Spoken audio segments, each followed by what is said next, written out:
naturally because of the chain of life. We depend on each other. So your question is more about wildlife, but everything wildlife supports will be affected by climate change because of the changes from the normal way of life, whether it's for wildlife, whether it's for forests, whether it's for water basins, whether for human species. To directly answer your question, we already seen the impact. A lot of national parks are running out of food for elephants because of invasive plants that are now being introduced because of climate change. As temperatures change, new crops adopt the system, old crops die. An elephant that lives for 78 years is used to a certain diet and it can't no longer find the diet it used to find in the place where it used to find it. And that becomes a problem. Drought itself, taking away water from wildlife. Water is life to all species. And we've seen increased droughts and less water in the areas where we work. And because of climate change, we've seen more pressure on the habitats of wildlife, of animals, because of climate change, which is driving agriculture into adaptive and expansive agriculture. People can, where they used to needed, say, 2 acres to feed a family, because of climate change, now they need 4 to produce the same volume of products they used to produce in 2 acres, because the land is getting bare. Therefore, they need more land to produce less.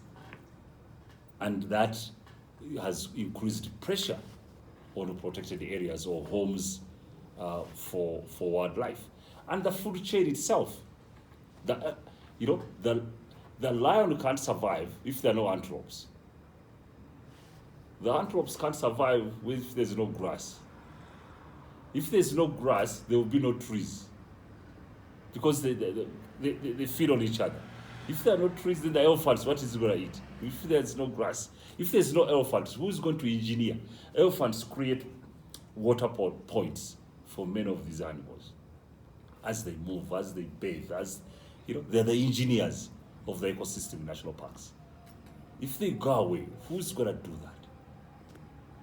And closely related to that, juxtaposing this with the relationship that already exists among countries that share transfrontier parks. What are the negative implications that are likely to result from this From kind climate of change? situation? Yeah, because we're looking at probably economies countries sharing economies of food, wildlife. What is the general impact on their economies when looking at this kind of situation? Because of climate change, just an example is majority of water in Southern Africa is the source of that water is in Central Africa, mostly DRC, Congo. People in Congo, majority of them use fuel for their energy. The population of Congo is increasing.